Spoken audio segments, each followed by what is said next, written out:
السلام علیکم دوستو آپ دیکھ رہے ہیں یہ مسجد جو کہ ایسا مسجد ہے اور جو کہ جلال پور روڈ پر یہ مسجد موجود ہے، اور اس میں 15 مارچ جو کہ 14 رمضان کو اس میں ختم تراویح تھی دوستو آپ دیکھ سکتے ہیں یہ شام کے ٹائم کا نظارہ مسجد کا۔ ماشاءاللہ بہت ہی خوبصورت مسجد یہ بنی ہوئی ہے جو کہ جلال پور روڈ پر یہ مسجد ہے، اور آپ دیکھ رہے ہیں یہاں پر کافی زیادہ صفائی اور کافی زیادہ خوبصورتی۔ دوستو میں آپ لوگوں کو اندر سے چل کے دکھا دے رہا ہوں۔ یہاں پر شام کا ٹائم، عصر کا ٹائم ہو چکا تھا، اور دیکھ سکتے ہیں دوستو ماشاءاللہ بہت ہی خوبصورت مسجد ہے یہ جو کہ جلال پور روڈ پر یہ موجود ہے مسجد۔ اور آپ دیکھ سکتے ہیں یہاں پر یہ وضو خانہ ہے دوستو، اور دیکھ سکتے ہیں یہ ٹائمنگ وغیرہ بھی نماز کا دیا ہوا ہے، اور یہاں پر وضو شروع کرنے کی دعا بھی لکھی گئی ہے اور وضو کے بعد کی دعا بھی، دونوں آپ دیکھ سکتے ہیں دوستو لکھی گئی ہے۔ وضو خانے کا ٹھیک سامنے ہی دعائیں بھی لکھی گئی ہے، تو آپ وضو بنانے سے پہلے دعا کو ضرور پڑھیں، اس کا بہت ہی زیادہ ثواب ہے۔ اور دوستو باہر جو ہے مسجد کے باہر کی طرف یہ آپ دیکھ سکتے ہیں مسجد کے آداب وغیرہ بھی لکھے ہوئے ہیں، اور یہاں اس کو آپ پڑھ کر ضرور اندر داخل ہوں۔ اور دوستو ختم تراویح جو کہ آج ہوئی ہے 15 مارچ کو، تو آپ لوگ بیان کو سنیں۔ تو ایک حرف پر 100 نیکیاں عطا کی جاتی ہیں۔ اب آپ مجھے بتاؤ، الحمد میں 5 حرف ہیں، اگر صرف آپ الحمد پڑھیں تو اتنا ہی پڑھنے پر آپ کو 500 نیکیاں عطا کی جائیں گی۔ اور آگے میرے نبی کا فرمان ہے کہ نماز میں بیٹھ کر قرآن پڑھنے پہ 50 نیکیاں عطا کی جاتی ہیں۔ کتنی نیکیاں؟ 50 نیکیاں۔ بیٹھ کر پڑھنے سے مراد کہ نفل نماز آپ چاہیں تو کھڑے ہو کے پڑھیں یا چاہیں تو بیٹھ کے پڑھیں۔ تو آپ اندازہ لگاؤ کہ نفل نماز پڑھنے پر اگر ہم بیٹھ کے پڑھتے ہیں تو وہی قرآن ہے، ہم کھڑے ہو کے پڑھ رہے تھے تو ایک حرف پر 100 نیکیاں عطا کی جا رہی تھی، اور جیسے ہی ہم بیٹھ کر قرآن پاک نفل نماز میں پڑھتے ہیں تو 50 نیکیاں عطا کی جاتی ہیں۔ اور اسی لیے نفل نماز بیٹھ کر پڑھنے پر ثواب آدھا ہو جاتا ہے۔ کتنا ہو جاتا ہے؟ اگر بیٹھ کر آپ نفل نماز پڑھ رہے ہیں تو ثواب آدھا ہو جاتا ہے۔ اب میں آپ سے پوچھنا چاہتا ہوں، آپ مجھے بتاؤ کتنے لوگ ایسے ہیں جو کھڑے ہو کر نماز کی حالت میں پورا قرآن پڑھ سکتے ہیں؟ 2-4-10 لوگ مل جائیں گے، اور میں تو یہ جانتا ہوں صرف حافظ قرآن ہی ایک ایسا ہے کہ کھڑے ہو کر نماز میں پورا قرآن پڑھ سکتا ہے۔ ہمارے آپ کے بس کی بات نہیں ہے۔ تو کتنے خوش نصیب ہیں آپ کہ رمضان المبارک کے مقدس مہینے میں تراویح کی نماز میں ایک حافظ قرآن کے صدقے میں آپ نے پورا قرآن ختم کیا ہے۔ جتنا ثواب پڑھانے والے کو ملا ہے، آپ پیچھے سماعت کر رہے تھے، آپ کو بھی اتنا ثواب ملا ہے۔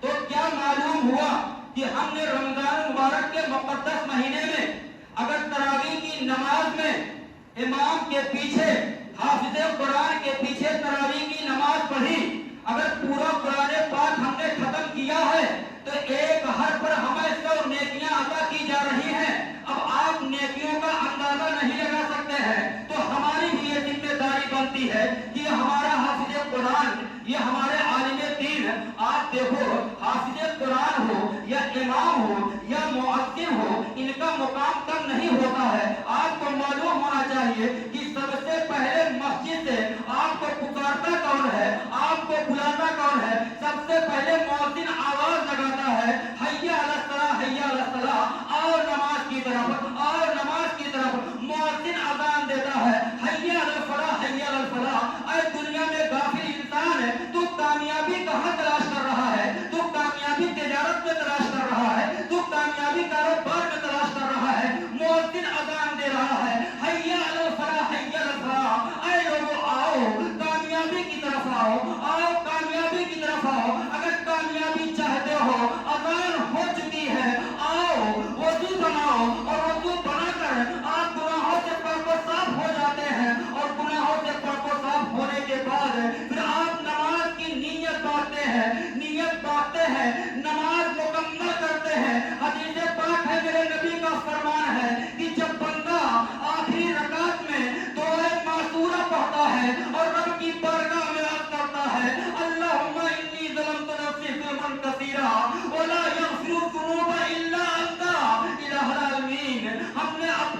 پر بہت زیادہ ظلم کیا ہے، میں نے بہت گناہ کیا ہے، الہ العالمین تیرے سوا کوئی گناہوں کا معاف کرنے والا نہیں ہے۔ حدیث پاک میں ہے، میرے نبی کا فرمان ہے کہ جب بندہ رب کی بارگاہ میں یاد کرتا ہے مولا تیرے سوا کوئی گناہوں کا معاف کرنے والا نہیں ہے، تو اللہ خوش ہوتا ہے اور گناہوں کو معاف فرما دیتا ہے۔ پھر بندہ سلام پھیرتا ہے، تو کیا مطلب ہوا؟ جب آپ سلام پھیرتے ہیں تو آپ گناہوں سے پاک و صاف ہو جاتے ہیں، آپ دنیا میں بھی سلامتی کے ساتھ رہیں گے اور آخرت میں بھی آپ کے لیے سلامتی ہے۔ تو عرض یہ کرنا ہے پیارے، یہ زہیب بھائی یہ مسجد کے ممبران ہیں، آپ کے سامنے جھولی پھرا رہے ہیں، اور یہیں پر ایک بات میں آپ کو بتا دوں، ایک مسئلہ بتا دوں۔ جب آپ کے سامنے مسجد کی جھولی پھرائی جائے، آپ اس میں اپنی خوشی سے، یہ خوشی کا موقع آپ پیارے کہ ان لوگوں کے صدقے میں ہم لوگوں نے قرآن پاک ختم کیا ہے، ہمیں کتنی نیکیاں ملی ہم اندازہ ہی نہیں لگا سکتے ہیں۔ تو جب جھولی پھرائی جائے تو آپ یہ نیت کر کے، عام دنوں میں جہاں 100 روپیہ دیتے ہیں، آج خوشی کا دن ہے، آپ نے قرآن ختم کیا ہے۔ یہ دولت کیا چیز ہے؟ آج ہے کل نہیں رہے گی۔ اگر آج آپ کے پاس دولت ہے تو 100 کی جگہ آپ 500 روپیہ اس مسجد کی جھولی میں دیں، اور یہ نیت کر کے دیں کہ یہ جو ہم دے رہے ہیں یہ ذمہ داران حضرات یہ حافظ قرآن کو بھی دے سکتے ہیں، امام کو بھی دے سکتے ہیں، اور مؤذن کو بھی دے سکتے ہیں۔ ان کو یہ اختیار ہونا چاہیے کہ آپ جو ہدیہ دے رہے ہیں وہ تینوں لوگوں میں تقسیم کر سکتے ہیں۔ ایسا نہ ہو کہ صرف آپ حافظ قرآن کی نیت کر لیں، یا صرف امام کی نیت کر لیں، یا صرف مؤذن کی نیت کر لیں۔ آپ کے نیت کے اوپر دار و مدار ہے۔ تو جب آپ راہ خدا میں دیں، جب آپ مسجد کی جھولی میں دیں، تو آپ کی نیت یہ ہونی چاہیے کہ مسجد کے ذمہ داران اس ہدیے کو، اس صدقے کو مؤذن، امام اور حافظ قرآن کے اندر تقسیم کر سکتے ہیں۔ تو پیارے، یہ زہیب بھائی مسجد کی جھولی آپ کے سامنے لے کے جا رہے ہیں۔ پیارے، یہ جھولی معمولی چیز نہیں ہے، تو آپ سے جو ہو سکے تو میں یاد کر رہا تھا پیارے، آپ دیتے بھی رہے اور سماعت بھی کرتے رہے کہ کھڑے ہو کر قرآن پڑھنے پر ایک حرف پہ 100 نیکیاں عطا کی جاتی ہیں۔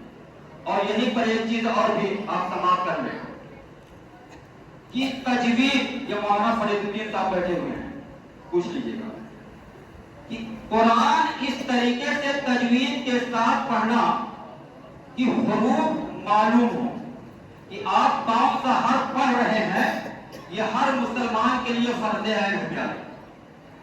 آپ خود علم دین حاصل کرو اور اپنے بچوں کو علم دین سکھاؤ۔ ماشاءاللہ یہ مسجد کی جھولی آپ کے سامنے جا رہی ہے پیارے، ایسا موقع بار بار نہیں آتا ہے۔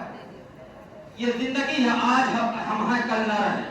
پھر رمضان مبارک کا مقدس مہینہ ہمارے سامنے آئے یا نہ آئے، تو آج اگر آپ نے راہ خدا میں خرچ کر دیا ہے، آپ نے ہدیہ پیش کر دیا ہے، اور اگر یہی ہدیہ رب کی بارگاہ میں قبول ہو گیا تو آپ کی نجات کا ذریعہ بن جائے گا۔ تو میں نے جس آیت کریمہ کی تلاوت کا شرف حاصل کیا کہ قرآن جو ہم نازل کرتے ہیں یہ مومنین کے لیے شفا اور رحمت ہے۔ آپ دیکھو ہمارا جسم یہ خاکی ہے اور روح کیا ہے؟ یہ عالم بالا کی رہنے والی ہے، اور یہی وجہ ہے کہ جب ہمارا جسم بیمار ہوتا ہے تو ہم کسی ڈاکٹر کے پاس جاتے ہیں، ہے ایسا نا؟ اگر ہمیں بخار ہو جائے، اگر ہمیں اور کوئی بیماری ہو جائے تو ہم کسی ڈاکٹر، کسی طبیب، کسی حکیم کے پاس جاتے ہیں۔ اس کی وجہ یہ ہے کہ ہمارا یہ جسم خاکی ہے، یہ مٹی سے بنا ہے جسم ہمارا۔ تو جب ہمارا جسم بیمار ہوگا تو اس کا علاج انہی چیزوں سے ہوگا جس کو زمین نے پیدا کیا ہے۔ جیسے پہلے کے وقت میں کیا ہوتا تھا، جڑی بوٹیوں سے علاج ہوتا تھا، طرح طرح کی جڑی بوٹیاں ہوتی تھی، ان کے ذریعے سے علاج کیا جاتا تھا۔ اور آج سائنس کا دور ہے، ترقی کا دور ہے، آج انگریزی دوائیں ہیں، ہومیوپیتھک کی دوائیں ہیں، اس طریقے کی بہت ساری دوائیں ہیں۔ تو کہنے کا مطلب یہ کہ جب ہمارا جسم بیمار ہوتا ہے تو ہم ڈاکٹر کے پاس جاتے ہیں، لیکن روح جب بیمار ہو، جسم تو خاکی ہے، یہ مٹی سے بنا ہے، تو ہمارا علاج تو یہاں ہو جا رہا ہے، لیکن روح یہ عالم بالا کی رہنے والی ہے، تو جب ہماری روح بیمار ہو تو اس کا علاج ہم کہاں سے کریں گے؟ تو روح کا علاج کرنے کے لیے قرآن عالم بالا سے معالج بن کے آیا ہے، اور میرے نبی اس کے طبیب حاذق ہیں۔ آپ دیکھو، ایک دنیا کا ڈاکٹر ہے، آپ اس کے پاس پہنچو، آپ کو بخار ہے، ڈاکٹر صاحب نے دوا لکھ دی، آپ دوسرے دن پہنچے، ڈاکٹر صاحب آرام نہیں ہے، فوراً ڈاکٹر صاحب نسخے کو تبدیل کر دیتے ہیں، ایسا نا، فوراً نسخہ بدل دیا جاتا ہے، یہ دوا اثر نہیں کہ دوسری دوا لے کے جاؤ، تیسرے دن آپ پہنچے، آپ کو آرام نہ ہوا، فوراً نسخہ تبدیل کر دیا جاتا ہے، کیونکہ دنیاوی ڈاکٹر دواؤں کا انتخاب اس بنیاد پہ کرتا ہے کہ فلاں دوا میں فلاں تاثیر ہے، اسی بنیاد پہ دوا کا انتخاب کیا جاتا ہے۔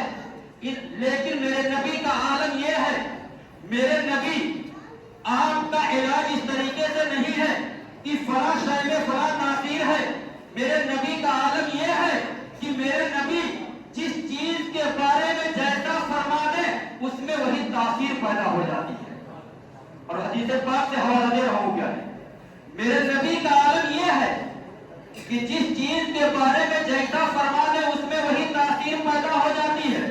ایک صحابی رسول ہے، آپ کی بارگاہ میں حاضر ہوئے، عرض کرتے ہیں حبیبی یا رسول اللہ، میرے بھائی کو دست آ رہا ہے، جلاب آ رہا ہے، میرے نبی فرماتے ہیں اصلہی اسلم، ان کو شہد پلاؤ، وہ صحابی رسول جاتے ہیں، شہد پلاتے ہیں، دست اور بڑھ جاتا ہے، جلاب اور بڑھ جاتا ہے، آپ کی بارگاہ میں حاضر ہوئے، عرض کرتے ہیں حبیبی یا رسول اللہ، جلاب دست اور بڑھ گیا، اب دنیاوی ڈاکٹر ہوتا تو فوراً نسخے کو تبدیل کر دیتا کہ یہ دوا کارگر نہیں ہو رہی ہے، دوسری دوا لکھتا، لیکن دیکھو میرے نبی ارشاد فرماتے جاؤ اصلہی اسلم، جاؤ شہد پلاؤ، پھر صحابی رسول جاتے ہیں، شہد پلاتے ہیں، اور جب دوسری مرتبہ شہد پلاتے ہیں، دست جلاب اور بڑھ جاتا ہے، اب تیسری مرتبہ گھبرائے ہوئے رسول کائنات کی بارگاہ میں حاضر ہوتے ہیں،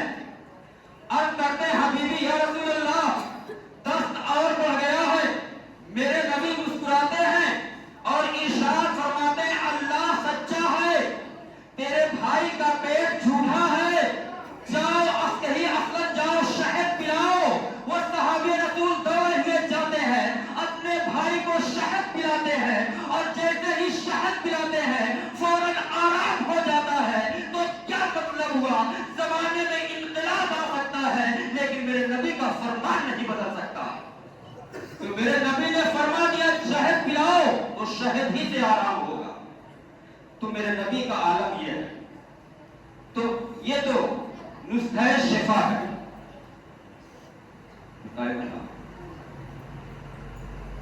اب دوسری چیز آپ دیکھیں کہ قرآن کیا ہے؟ نسخہ شفا ہے، مومنین کے لیے شفا اور رحمت ہے قرآن، اور جیسا کہ میں نے جمعہ میں بیان بھی کیا تھا کہ امت محمدیہ ایک اتنی خوش نصیب ہے کہ امت محمدیہ کو دو نور عطا کیے گئے، پہلا نور نور رمضان ہے اور دوسرا نور نور قرآن ہے، تو نور رمضان اور نور قرآن یہ امت محمدیہ کو عطا کیے گئے تاکہ دو اندھیروں سے یہ محفوظ رہیں، اور وہ دو اندھیرے کون سے ہیں پیارے؟ ایک قبر کا اندھیرا ہے اور دوسرا محشر کے میدان میں اندھیرا، تو آپ کو یہ نور رمضان اور یہ قرآن فائدہ کب دے گا؟ جب آپ قرآن پہ عمل کریں گے، جب آپ قرآن کو صحیح طریقے سے پڑھیں گے، جب آپ رمضان کا احترام کریں گے، اور قرآن کا معاملہ ہے، آپ دیکھو حضرت سید بدیع الدین زندہ مدار رحمۃ اللہ علیہ، پیارے مچل جاؤ گیا، بہت پیارا واقعہ ہے، بس اسی واقعے پہ جھولی بھی مکمل ہو جائے گی، میں اپنی تقریر ختم کر دوں گا کیونکہ بہت لمبی تقریر کے لیے میں کھڑا نہیں ہوں۔ سید بدیع الدین زندہ مدار رحمۃ اللہ علیہ آپ جون پور کے علاقے میں تشریف لاتے ہیں، بہت بڑے ولی کامل تھے، تو علماء کرام علماء ظاہر آپ کی بارگاہ میں حاضر ہوتے ہیں اور عرض کرتے ہیں حضور ہم لوگوں نے یہ سنا ہے کہ آپ 18 سال سے ایک ہی لباس پہنے ہوئے ہیں. کتنے سالوں سے؟ 18 سال سے. ہمارا آپ کا معاملہ کیا ہے؟ ایک دو دن میں لباس گندا ہو جاتا، کپڑا گندا ہو جاتا ہے. لیکن سید بدیع الدین زندہ مدار رحمۃ اللہ علیہ علماء ظاہر آپ کی بارگاہ میں عرض کرتے ہیں ہم لوگوں نے یہ سنا کہ 18 سال سے آپ نے ایک ہی لباس دیر تک کیا. اور دوسرا سوال یہ ہے کہ ہم لوگوں نے یہ بھی سنا ہے کہ 18 سال سے آپ کچھ کھائے پیے نہیں ہیں. کتنے سالوں سے؟ 18 سال سے آپ کچھ کھانا پانی نہیں کھائے. تو سید بدیع الدین زندہ مدار رحمۃ اللہ علیہ آپ فرماتے ہیں اے علماء ظاہر تم لوگوں نے صحیح سنا ہے. آپ نے کیا فرمایا؟ اے علماء ظاہر آپ لوگوں نے صحیح سنا ہے. مجھے یہ بتاؤ کہ آپ لوگوں نے ایک پرندہ بگلا ہے دیکھا ہے؟ کتنی اچھی مثال آپ دیتے ہیں، آپ غور کیجیے. سید بدیع الدین زندہ مدار رحمۃ اللہ علیہ فرماتے ہیں یہ بتاؤ آپ لوگوں نے بگلا دیکھا ہے؟ علماء ظاہر نے کیا ہاں ہم لوگوں نے بگلا دیکھا ہے. تو آپ فرماتے ہیں یہ بتاؤ اس کے پر کو کبھی گندا آپ لوگوں نے دیکھا ہے؟ آپ بھی دیکھو گے بگلے کا پر گندا نہیں ہوتا. تو علماء ظاہر عرض کرتے ہیں حضور بگلے کے پر کو ہم لوگوں نے گندا نہیں دیکھا، اتنا سننا تھا. سید بدیع الدین زندہ مدار رحمۃ اللہ علیہ ارشاد فرماتے ہیں لوگوں اے علماء ظاہر بگلا ایک پرندہ ہے. جب ایک پرندے کا لباس گندا نہیں ہو سکتا، میں تو غلام مصطفیٰ ہوں، میرا لباس کہاں سے گندا ہو سکتا ہے؟ میں غلام مصطفیٰ ہوں، میرا لباس کہاں سے گندا ہو سکتا ہے؟ اور دوسرا سوال اس کا جواب سنو. فرماتے ہیں علماء ظاہر قرآن لفظ اور معنی دونوں کے مجموعے کا نام قرآن ہے. قرآن لفظ اور معنی دونوں کے مجموعے کا نام قرآن ہے. اے علماء ظاہر جب میں قرآن کی تلاوت کرتا ہوں تو قرآن کے الفاظ سے میرے جسم کو غذا ملتی ہے اور قرآن کے معنی سے میری روح کو غذا ملتی ہے. جب قرآن ہی سے جسم اور روح کو غذا ملتی ہے تو کھانے کی ضرورت کیا ہے؟ تو ہمارے اسلاف اس طریقے سے زندگی گزارے ہیں پیارے. آج ہم اور آپ کہاں ہیں؟ آج ہم کتنی تلاوت کرتے ہیں، کس طریقے سے قرآن پڑھتے ہیں؟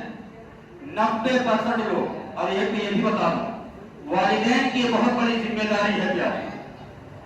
ماں باپ کی اولاد کی پرورش میں بہت بڑی ذمہ داری ہوتی ہے. صرف تعداد ہی نہیں دکھانا ہے. آپ کی اولاد ہے، کل محشر کے میدان میں آج سے اولاد کے بارے میں پوچھا جائے گا. آپ نے بارہا سنا ہے کہ جنت ماں کے قدموں کے نیچے ہے اور باپ جنت کا دروازہ ہے. ایسا آخر اتنا بلند مقام والدین کو کیوں مل رہا ہے؟ تو والدین کی بھی ذمہ داری ہے کہ اولاد کی پرورش صحیح طریقے سے کریں. اولاد غلط راستے پہ جا رہی ہے تو اولاد کی ذمہ داری تو ہے، ساتھ ساتھ والدین کی بھی ذمہ داری ہے. تو آپ سے بھی محشر کے میدان میں پوچھا جائے گا. اور جیسا کہ آپ نے سنا بھی ہوگا کہ آپ کے علاقے میں مخدومی تحریک کے نام سے ایک تحریک چلتی ہے اور بہت سے لوگ اس کے ممبر بھی یہاں پہ ہیں. اور اس تحریک کا مقصد کیا ہے؟ اس تحریک کا مقصد یہی ہے کہ آپ کے بچے کالج میں پڑھ رہے ہیں، کوئی 8ویں کلاس میں، کوئی 10ویں کلاس میں، کوئی 12ویں کلاس میں، اس طریقے سے آپ کے بچے ہیں. اور مخدومی تحریک کے تحت تقریباً 8 مکاتب چلتے ہیں. کتنے؟ 8 مکاتب. اس کا مقصد آپ دیکھو، جو عرض کرنے کا مقصد ہے کہ مخدومی تحریک کا مقصد کیا ہے. 8 جگہ مکاتب چلتے ہیں اور ہر کلاس میں 10 سے لے کے 15 بچے تک رہتے ہیں. کتنا؟ 10 سے 15. اور 1 گھنٹے کی تعلیم ہوتی ہے. اور 1 گھنٹہ پڑھانے والا جو مدرس ہوتا ہے بہترین قاری، بہترین حافظ ہوتا ہے، جو تجوید کے ساتھ قرآن کو پڑھا سکے. تو مقصد یہ ہوا کہ دیر ہی سے صحیح، وقت بہت کہ ہماری آنے والی نسلیں، ہمارے نوجوان بچے جو کالج کی تعلیم حاصل کر رہے ہیں، یہ کالج کی تعلیم حاصل کریں، یہ انجینئر بنیں، یہ ڈاکٹر بھی بنیں، یہ وکیل بنیں، یہ جج بنیں، یہ پروفیسر بنیں، دنیاوی تعلیم میں آگے بڑھیں، کیونکہ حالات کے اعتبار سے دنیاوی تعلیم حاصل کرنا یہ بھی ضروری ہے۔ تو مختومی تحریک کا مقصد یہ ہے کہ کالج میں پڑھنے والے بچے، ان کے لیے 1 گھنٹہ مکتب کا انتظام کیا جائے اور ان کو قرآن تجوید کے ساتھ پڑھایا جائے اور ان کو دینیات کی تعلیم دی جائے اور قرآن اس طریقے سے پڑھایا جاتا ہے۔ اور آپ اندازہ کریں کہ اس سے پہلے پروگرام ہوا تھا، اس میں تقریباً 50 بچے تھے، اور جو ممتحن تھے، جب قرآن کا امتحان ہوا، جب قرآن پڑھایا گیا تو ممتحن پریشان ہیں کہ تقریباً 40 بچے ایسے تھے جو قرآن تجوید کے ساتھ بہترین پڑھ رہے تھے، اور یہ فیصلہ کرنا مشکل ہو رہا تھا کہ کس کو 1 نمبر دیا جائے، کس کو 2 نمبر دیا جائے۔ تو مقصد یہ ہے کہ ان بچوں کو اس طریقے سے قرآن پڑھایا جائے کہ قرآن تجوید کے ساتھ پڑھیں، تاکہ اگر یہ ڈاکٹر بن کے آئیں اور باشرع رہیں، اگر ان کا قرآن صحیح ہے، اگر یہ شریعت کے پابند ہے، تو یہ مسلح امامت بھی بن سکتے ہیں، یہ نماز بھی پڑھا سکتے ہیں۔ جب ان کو دینیات کی جانکاری رہے گی، جب قرآن صحیح طریقے سے پڑھیں گے، تو نماز پڑھانا صرف ایک مولانا ہی کی ذمہ داری نہیں ہے۔ اگر آپ قرآن ڈاکٹر بننے کے ساتھ ساتھ، انجینئر بننے کے ساتھ ساتھ، اگر آپ کو مسائل کی جانکاری بھی ہے اور قرآن تجوید کے ساتھ پڑھ رہے ہیں اور آپ باشرع بھی ہیں، آپ داڑھی بھی رکھے ہیں، تو ڈاکٹر ہوتے ہوئے، انجینئر ہوتے ہوئے، وکیل ہوتے ہوئے، پروفیسر ہوتے ہوئے آپ مسلح امامت میں بھی پڑھ سکتے ہیں، کیونکہ آپ کا قرآن صحیح ہے، آپ کی تجوید صحیح ہے، آپ کو نماز کے بارے میں جانکاری ہے۔ تو آپ اپنے بچوں کو دینی تعلیم دو۔ کیا ہے؟ ہو گیا؟ تو آپ اپنے بچوں کو دینی تعلیم دو اور بچوں کو اس قابل آپ بنا دو کہ آپ اندازہ کرو آج کتنے لوگ ایسے ہیں کہ مرنے کے بعد، آج یہی ہوتا ہے نا کہ جب باپ کا انتقال ہوتا ہے تو غسل دینے کے لیے کون آتا ہے؟ غسل دینے کے لیے گھر کے لوگ بہت کم غسل دیتے ہیں، یہاں تک کہ اس کی سگی اولاد اس کو بھی جانکاری نہیں ہے۔ کسی امام یا مؤذن یا حافظ قرآن کو وہاں رہنا پڑتا ہے، بتانا پڑتا ہے، اور یہی نہیں، غسل بھی نہیں دے سکتا ہے۔ کتنی اولادیں تو ایسی ہیں، باپ کا جنازہ کھڑا ہے، حالات یہ ہے کہ جنازہ پڑھنے کے قابل نہیں ہو۔ ہماری اولادیں، ہمارے نوجوان کہاں جا رہے ہیں؟ کیا ہے؟ تو آپ اپنے بچوں کو اس قابل بناؤ۔ یہ ضروری نہیں ہے کہ حافظ قرآن ہی بنا دو، عالم دین ہی بنا دو۔ اگر آپ نہیں بنا سکتے ہو تو کم سے کم اتنی تعلیم تو دلا سکتے ہو کہ قرآن صحیح طریقے سے پڑھیں، دینیات کی صحیح جانکاری ہو، تاکہ آپ کے مرنے کے بعد کم سے کم آپ کے لیے اِصالِ ثواب تو کر سکے، آپ کے لیے فاتحہ پڑھ سکے، آپ کے لیے دعائے مغفرت کر سکے۔ کیا فائدہ اسی اولاد سے؟ بڑی بڑی ڈگریاں آپ دلا دو، اگر اس اولاد کے پاس قرآن کی تعلیم نہیں ہے، اگر اس اولاد کے پاس دینیات کی جانکاری نہیں ہے، اگر وہ اولاد شریعت کی پابند نہیں ہے، تو مرنے کے بعد یہ اولاد آپ کے کام نہیں آئے گی۔ اولاد کام کیسے آتی ہے؟ ایک واقعہ سماعت فرما لو۔ کیا ہے؟ غالباً حضرت عیسیٰ روح اللہ علیہ السلام ہے، ایک قبر کے پاس سے آپ کا گزر ہوگا، بس تھوڑی دیر آپ، جب آپ جا رہے تھے کیا دیکھتے ہیں؟ قبر والے پہ عذاب ہو رہا ہے۔ تھوڑی دور جاتے ہیں، واپس آتے ہیں، جب واپس آئے تو کیا دیکھتے ہیں؟ عذاب بھاری ہے۔ ابھی آپ گئے تو عذاب ہو رہا تھا، واپس آئے تو عذاب اٹھا لیا گیا۔ موسیٰ کلیم اللہ علیہ السلام رب کی بارگاہ میں عرض کرتے ہیں، مولا میں جب گیا تو قبر والے پہ عذاب ہو رہا تھا، واپس آیا عذاب اٹھا لیا گیا۔ تو آواز آتی ہے، یہ مرنے والا بہت ہی گنہگار تھا، لیکن جب یہ مرا تھا